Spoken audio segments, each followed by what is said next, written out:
Hello guys, आप देख रहे हैं न्यूरा पाठशाला एजुकेशन। और आज फिर से हम इस वीडियो को कंटिन्यू करेंगे। जो क्वेश्चन आंसर की वीडियो हमारी डली थी, स्ट्रक्चर ऑफ द एटम, इसके कुछ क्वेश्चंस मैंने ऑलरेडी कवर कर चुके हैं मेरी प्रीवियस वीडियो में। आगे के क्वेश्चंस हम अब कवर करेंगे। और before starting the video just I want to tell you कि जिस बच्चे को भी ऐसा लगता है कि मैं बहुत ज़्यादा फास्ट पढ़ाती हूँ, तो आप एक काम कर सकते हो। यहाँ पे यूट्यूब पे जो है 3 डॉट्स होते हैं बेटा, आप देख लीजिएगा। राइट हैंड साइड में से 3 डॉट्स बने रहते हैं। आप वहाँ पे जब क्लिक करोगे ना, तो प्लेबैक स्पीड का ऑप्शन आता है, वहाँ पे आप स्लो कर लीजिए। ठीक है, तो आपको अगर नहीं समझ में आ रहा तो वहाँ से आपको समझ में आने लगेगा। ठीक है, हालांकि मुझे ऐसा नहीं लगता, हो सकता है कि मेरी स्पीड थोड़ी सी ज़्यादा हो। कई बच्चे कमेंट करते क्या मैम आपकी स्पीड थोड़ी सी ज़्यादा होती है, स्लो डाउन कर लीजिए। तो शायद मैं हैबिचुअल हो चुकी हूँ, पर फिर भी मैं, अगर हमें यूट्यूब ने ये ऑप्शन दिया हुआ है तो we should take benefit of this. तो ठीक है, लेट्स स्टार्ट।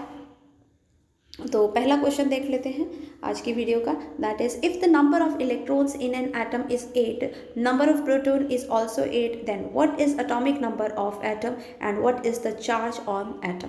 देखिए, सबसे पहले आपको ये पता होना चाहिए कि एटॉमिक नंबर क्या होता है। एटॉमिक नंबर होता है number of proton present in the atom, कि एटम में जितने प्रोटॉन्स प्रेजेंट होते हैं उसी को हम क्या कहते हैं, एटॉमिक नंबर कहते हैं। And atomic number is represented by the symbol of Z, कि एटॉमिक नंबर को हम किस सिंबल से मतलब किस सिंबल से सिंबलाइज करते हैं, दैट इज Z से रिप्रेजेंट करते हैं। तो अब आपको पता चल गया होगा कि इसने पूछा था कि इसका एटॉमिक नंबर क्या होगा, that is number of proton present in the atom. तो कितने प्रोटॉन प्रेजेंट है, 8 है, इसका मतलब इसका एटॉमिक नंबर भी क्या होगा, 8 होगा। क्लियर हो गया। नेक्स्ट पूछा गया है what is the charge on atom. तो देखिए, आपको पता होगा कि मैंने आपको बताया था एटम्स में क्या है, प्रीवियस वीडियो में बताया था कि एटम्स में हमारे पास 3 सब एटॉमिक पार्टिकल्स होते हैं, that is electron, proton and neutron. तो अगर हम बात करें तो जो प्रोटॉन पे होता है पॉजिटिव, इलेक्ट्रॉन पे होता है नेगेटिव, और जब ये इक्वल होते हैं तो चार्ज क्या हो जाता है, 0। तो आप ध्यान से देखोगे तो इलेक्ट्रॉन्स पे कितने मतलब इलेक्ट्रॉन्स कितने हैं, 8। प्रोटॉन कितना है आपके पास, दैट इज जो है 8। तो 8 और 8 आपस में कैंसिल आउट हो गया तो कितना आ जाएगा, 0। ठीक है, तो इक्वल इन इसमें है मैग्निफिकेशन में, इसलिए तो चार्ज ऑफ एटम कितना हो जाएगा, 0। ठीक है, ये टेबल वाला है, रेफरेंस वाले क्वेश्चंस नहीं हम देखेंगे। ठीक है, जो मुझे लगेगा आपको समझाने वाले वो समझाएंगे आपको। नेक्स्ट देखिए, पूछा गया है right the electronic configuration of any one pair of isotopes and isobar. Before explaining this, let's I explain you कि आइसोटॉप्स क्या होते हैं एंड व्हाट इज आइसोबार। देखिए, आइसोटॉप्स क्या होते हैं, ऐसे एटम्स जिसका क्या है, सेम एटॉमिक नंबर होगा बट डिफरेंट मास नंबर होगा। फिर से बोल रही हूँ मैं, ऐसे आइसोटॉप्स क्या होते हैं, सेम एटॉमिक नंबर क्या होगा, सेम एटॉमिक नंबर होगा बट डिफरेंट क्या होगा, उसका डिफरेंट क्या होगा, मास नंबर। तो इसको हम कहते हैं आइसोटॉप्स। क्या कहेंगे, आइसोटॉप्स। और इसी का अगर हम वाइस वर्सा कर दें, उल्टा कर दें, मतलब कि उसका different atomic number but same mass number. समझ में आ रहा है, ये देखिए ये सेम है ना, सेम को अगर हम क्या करते हैं, डिफरेंट करते हैं, क्या एटॉमिक नंबर, और सेम उसका जिसका मास होगा उसको हम कहते हैं आइसोबार।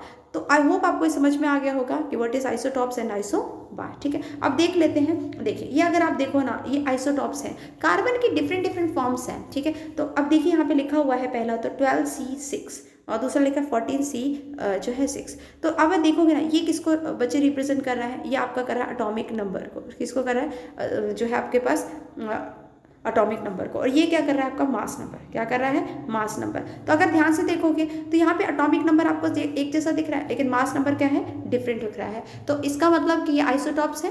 तो बस ये एग्जाम्पल पूछा था, अब आपने देख लिया। इसी की तरह से दूसरा बोला हुआ है आपको आइसोबार। तो आइसोबार में एग्जाम्पल दिया है सोडियम का। तो देखिए सॉरी एन का दिया है, नियोन, ये हो गया है 22। और यहाँ पे देखिए एक और भी दिया हुआ है आपके पास Ne11, और ये देखिए 22। तो मैंने आपको बताया था, यहाँ पे देखिए ये जो नीचे जो है आप देखोगे, जो सबस्क्रिप्ट में है, सबस्क्रिप्ट सुपरस्क्रिप्ट है ना, तो ये जो आपको दिख रहा है ना नीचे, तो ये बच्चे क्या है आपके पास, एटॉमिक नंबर है। तो क्या इनके एटॉमिक नंबर सेम है, नहीं है। इसका मतलब ये क्या रिप्रेजेंट कर रहा है आपको, आइसोबार। तो आइसोबार की डेफिनेशन क्या थी, different atomic number but same mass number. तो देखिए मास नंबर सेम है, it has also 22, it has also 22। ठीक है, तो अब इसका बोला था कि आपको इलेक्ट्रॉनिक कन्फिग्रेशन करना है। तो देखिए यहाँ पे बता रखा है, इसका हम एटॉमिक नंबर देखिए कितना बता रखा है, 10।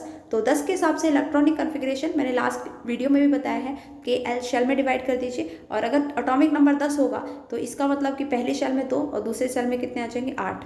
ठीक है, और दूसरा 11 होगा, तो आप देखिए ना 11 के हिसाब से पहले शेल में कितना आ जाएगा, दैट इज 2, और दूसरे शेल में 8 और एक में 1। ठीक है, तो इस तरह से आपके पास हो जाएगा।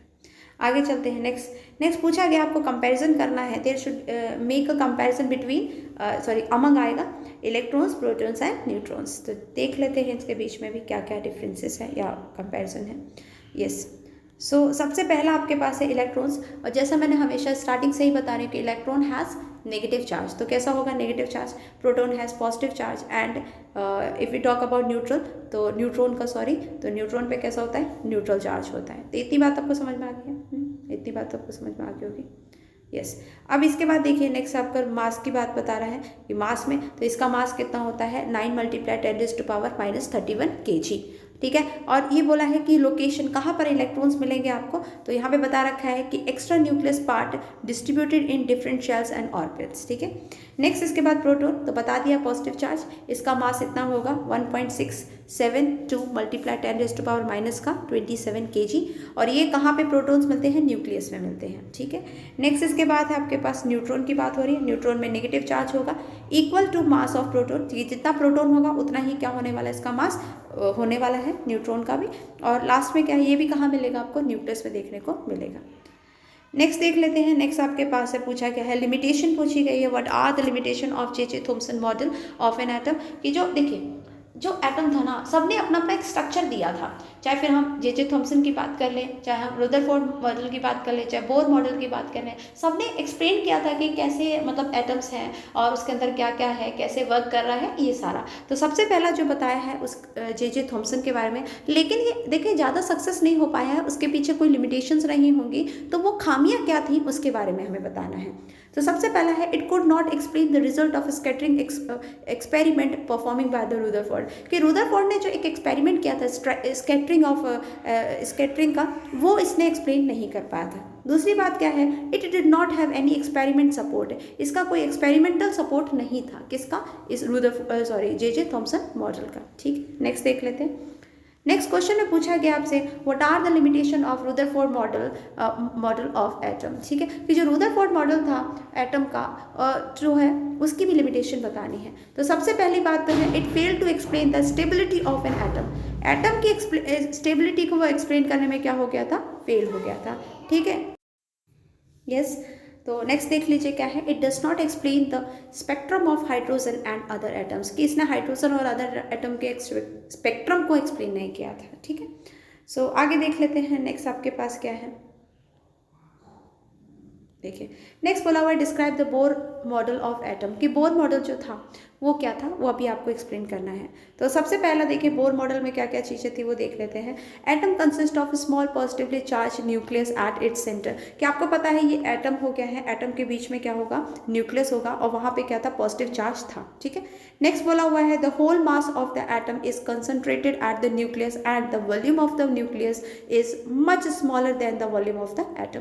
कि क्या कहा गया है कि जो अगर हम बात कर लें कि जो न्यूक्लियस का वॉल्यूम एटम के वॉल्यूम की कंपैरिजन में बहुत कम था। न्यूक्लियस का वॉल्यूम एटम के वॉल्यूम की कंपैरिजन में क्या था, कम था, ठीक है। दूसरी चीज़ क्या बताई हुई है कि जो होल मास मतलब जो पूरा का पूरा मास था किसका, एटम का, वो न्यूक्लियस पे कंसंट्रेटेड था, ठीक है। नेक्स्ट देख लीजिए, all proton and neutron of an atom are contained in the nucleus. कि प्रोटॉन और जो न्यूट्रॉन था वो कहाँ पे थे, सारे के सारे न्यूक्लियस के अंदर पड़े थे अकॉर्डिंग टू बोर मॉडल।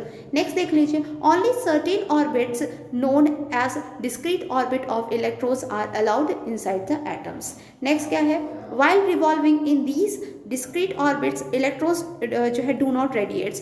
आपको पता होगा ये बात कि जो बोर मॉडल था उसने क्या किया था, पूरे के पूरे इलेक्ट्रॉन्स को क्या है डिफरेंट शेल्स में जो है क्या कर दिया था, अरेंज कर दिया था, और इसकी वजह से क्या करता, रेडिएट नहीं कर रहा था, ठीक है। आगे चले तो आप इसे देख सकते हो, जैसे ये देखिए ये पूरा का पूरा है, इसमें के हो गया है, एल हो गया है, एम शेल हो गया है, और पहली शेल में कितने 2 रखे हुए थे, दूसरे शेल में पहले शेल में 2 रख लिए, दूसरे शेल में 8, फिर 18 और फिर 32, इस तरह से अरेंज कर दिया था। नेक्स्ट आगे देख लीजिए, नेक्स्ट क्या आपके पास है, yes, compare all the proposed model of an atom given in this chapter. तो ये तो अभी हमने तीनों मॉडल्स करे ही हैं, इन्हीं को आप एक्सप्लेन कर सकते हो टेबल के फॉर्म में, तो इसे अभी हम नहीं एक्सप्लेन करेंगे, ठीक है। आगे देख लीजिए, आगे क्या आपके पास है, या ये वाला क्वेश्चन देख लेते हैं। जो इंपॉर्टेंट है सिर्फ वही क्वेश्चन कवर करूंगी जो मुझे लगेगा कि आप लोगों के लिए इंपॉर्टेंट है। नेक्स्ट बोला हुआ है summarise the rule of writing the distribution of electrons in various shells of the first 18 elements. Let's see, देखिए आंसर अगर हम देखें, the role for writing of distribution of electrons in various shell for the first 18 elements are given below. तो देखिए अगर मैं बात करूँ आपको, तो पहले देखिए हमारे पास क्या है, आपको पता होना चाहिए। अगर आपको ये डिसाइड करना है कि पहली शेल में कितने आने चाहिए इलेक्ट्रॉन, दूसरी शेल में कितने, तीसरी शेल में कितने, या चौथी शेल में कितने, इसके लिए हमारे पास एक फॉर्मूला है, दैट इज़ 2n का स्क्वायर। देखिए मान लीजिए आपके पास क्या है, ये एटम है और इसके बीच में क्या है, सेंटर में क्या है, न्यूक्लियस। ये फर्स्ट शेल मान लीजिए, ये सेकंड शेल मान लीजिए, ये थर्ड शेल मान लीजिए। तो पहला आप फर्स्ट शेल क्या है आपके पास, के शेल है, और यहाँ पे लिख देती हूँ के शेल है। के शेल क्या है, फर्स्ट है ना, ये के है, तो इसको n इक्वल्स टू 1 ले लीजिए। Now put the value of n in the formula. तो आप देखोगे तो कितना आएगा, 2 1 का square that is equals to 2। तो मतलब पहली शेल में आपके पास कितने इलेक्ट्रॉन्स आने वाले हैं, 2। तो ये देखिए 2 डाल दिए, ठीक है। फिर नेक्स्ट डाल दीजिए, के के बाद क्या, एल शेल है, और एल किस पे है, n इक्वल्स टू 2। तो यहाँ पे आप फॉर्मूले में डालिए तो 2 का स्क्वायर। तो आप सब जानते हो 2 2 ज़ा 4, 4 2 ज़ा 8, तो कितना आएंगे 8। तो सेकेंड शेल में कितने आने वाले, 8। तो इस तरह से आप अगर डालते रहोगे तो अगले में 18 आएगा, फिर 32 आएगा। तो ये तो कुछ स्टेप्स थे जिसके थ्रू हम डिसाइड करते थे कि शेल्स में कैसे डालना है। नेक्स्ट देख लीजिए, नेक्स्ट आपके पास है define valency by taking the example of silicon and oxygen. तो देखिए ये तो आप लोगों को मैंने सिखाया भी प्रीवियस वीडियो में भी, जिसमें मैंने आई थिंक आपको सल्फर की, क्लोरीन की और भी काफ़ी बताई है वैलेंसी कैसे निकालते हैं। Let's I again explain you कि कैसे निकालना है आपको। या तो सबसे पहले आपको उसका एटॉमिक नंबर पता होना चाहिए, किसका, जिसका भी हमें जो है इलेक्ट्रॉनिक कन्फिग्रेशन करना है। तो सबसे पहले उसने सिलिकॉन का क्या है, दैट इज़ 14 होता है। तो देखिए फर्स्ट शेल में कितना आएगा आपको पता है, 2 आते हैं। तो 14 में से 2 गया तो ये 2 हो गया, तो कितने बच रहे हैं टोटल आपके पास, 12 बच रहे हैं ना। तो 12 हो गए, अगले शेल में कितने देने, 8 दे देने। तो 12 में से 8 माइनस करें तो कितना बच रहा है, 4। अगले शेल में कितने जाएंगे, 4। तो कितने हो जाएंगे, 4 1 2 3 और 4। मतलब जो आपको मैंने बताया था कि आउटर मोस्ट शेल में जितने इलेक्ट्रॉन्स होते हैं that will be considered as valency. तो इसकी वैलेंसी कितनी हो जाएगी, 4 हो जाएगी। क्लियर हो गया, सिलिकॉन की वैलेंसी कितनी आएगी, 4। Next come to oxygen. और ऑक्सीजन की अगर हम बात करें तो ऑक्सीजन का एटॉमिक नंबर होता है कितना, 6। अगर 6 होता है तो इसकी डिवीजन करिए ना, पहले के शेल में कितने, 2। तो 6 में से 2 गया तो कितने बचते हैं, 4। तो सेकेंड में कितने हैं, 4, सॉरी 8 होता है एटॉमिक नंबर, सॉरी ऑक्सीजन का होता है 8, सॉरी फॉर दिस। या ऑक्सीजन का कितना होता है, 8 होता है। तो पहले शेल में कितने चले जाएंगे, 2। तो दूसरी शेल में कितने चले जाएंगे, 6। लेकिन आपको मैंने ये बात बताई थी कि जब भी कभी लास्ट शेल में अगर कभी भी क्या हो, 5 या 5 से ज़्यादा हो, तो अल्टीमेटली उसको 8 से माइनस करके उसकी वैलेंसी निकालते हैं। तो अब आपको क्या करना है, 8 में से 6 माइनस करिए तो कितना बचेगा, 2, and 2 will be valency of oxygen. ठीक है, क्लियर हो गया। तो आई होप आपको ये सारा समझ में आ गया होगा। Next come to next question, question number 8। Explain with the example atomic number, mass number, isotopes and isobars. ठीक है, तो मैं आपको वैसे ही समझा देती हूँ। एटॉमिक नंबर आपको बताया था number of proton present in the atom, number of proton present in the atom. तो वही आपके पास क्या होगा, दैट इज एटॉमिक नंबर। और इसको रिप्रेजेंट किससे करते हैं, Z से करते हैं। देख लेते हैं, यहाँ पे देखिए लिखा हुआ है, the atomic number of the electron is the total number of the proton present in the atoms of that element. ठीक है, क्लियर हो गया आपको। जैसे बोला फॉर एग्जाम्पल नाइट्रोजन में 7 प्रोटॉन है, मतलब इसका एटॉमिक नंबर भी कितना होगा, 7। नेक्स्ट होता है मास नंबर। नेक्स्ट क्या पूछा गया आपसे, दैट इज मास नंबर। देखिए मास नंबर पूछा, हम मास नंबर को देख लेते हैं। सो मास नंबर क्या होता है, number of proton plus number of neutron.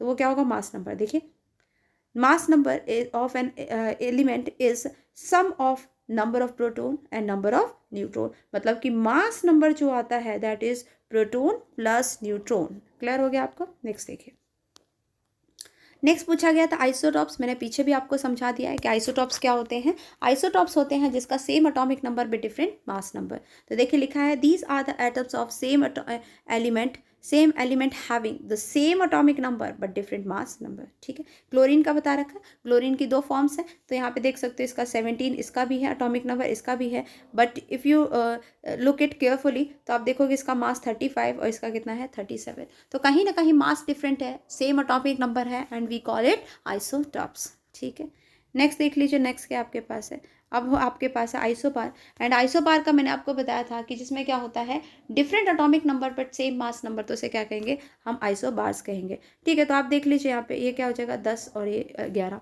तो एटॉमिक नंबर इसका क्या है, डिफरेंट है, लेकिन मास नंबर देखिए ना, ये 22, ये भी 22, तो ये आ जाएगा आपके पास। ठीक है, तो इसको भी मैं पढ़ देती हूँ आपको कहाँ से कहाँ तक लिखना है। देखिए, these are the atoms having the same mass number but different atomic number, तो इसे हम क्या कहेंगे, आइसोबार। ठीक है, इसमें आप एग्जाम्पल डाल दीजिए, ये वाला आपका बस खत्म है।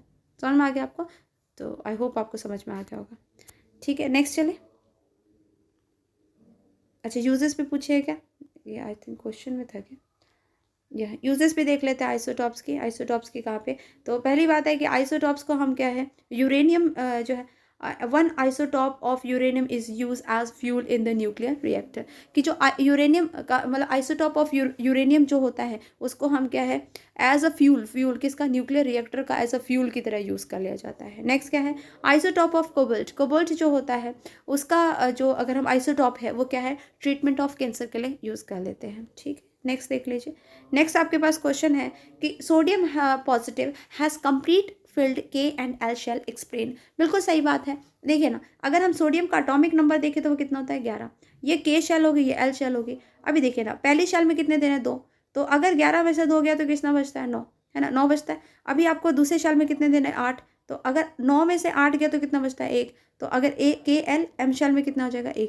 तो आप देख सकते हैं पहली 2 शेल्स क्या होती हैं, कंप्लीटली फिल्ड होती हैं। ठीक है, तो अब देख लेते हैं। देखिए, लिखा है atomic number of sodium is 11, so the neutral sodium atom has 11 electrons and its electronic configuration is 281. But sodium has 10 electrons. Out of 10, K shall contain 2 and L shall contain 8 and electrons respectively. So sodium positive has completely filled K and L shell. ठीक है, इसके बाद आप देख लीजिए, next question भी है आपके पास, क्वेश्चन नंबर 10। क्वेश्चन नंबर 10 देखिए, कहते हैं if bromine atom is available in the form of say 2 isotopes 79/35 जो है ब्रोमाइन एंड 81/35 ब्रोमाइन। ये इसका इतना परसेंट बताया, इसका इतना परसेंट बताया। Calculate the average atomic mass of bromine atom. ठीक है, तो देखिए इसमें हमें क्या निकालना है, एवरेज निकालना है। तो एवरेज जैसा दिया है उसको उसी तरह से निकालने का है आपको। देखिए, अगर हम देखें तो अब देखिए यहाँ पे कितना 79% दे रखा था। ठीक है, 79 ही आई थिंक ये एटॉमिक नंबर था आपके पास, 79, वेरी 79 या ये आपके पास है एटॉमिक मास, है ना, एटॉमिक मास है, एटॉमिक नंबर तो सेम है। ये देखिए, ये भी 35 है, ये भी 35 है। तो अगर हम देखेंगे यहाँ पे, सबसे पहले 79 इसका मास दे रखा है, तो आप देखिए यहाँ पे मास दे रखा है, तो ये आपको मास दे रखा है। ठीक है, और ये इसका कितना परसेंट दे रखा है, ये वाला। देखिए, एवरेज कब निकालते हैं, एवरेज हम इसका तब निकालते हैं जब किसी के आइसोटॉप्स की बात हो रही हो, क्योंकि एक ही एलिमेंट है आपके पास, है ना, और उस एक ही एटम है और उसके क्या अलग अलग क्या है हमारे पास, अलग अलग क्या है उसके फॉर्म्स हैं। ठीक है, तो उसका हम एवरेज निकालते हैं हमेशा। तो एवरेज निकालने के लिए क्या होता है, देखिए ये डाल रखा है, मल्टीप्लाई कितना परसेंट है, इसी तरह से 81 उसका कितना परसेंट है, बाकी इसको सॉल्व कर दिया गया तो you will get your answer. ठीक है, तो ये भी बिल्कुल सेम ही क्वेश्चन है।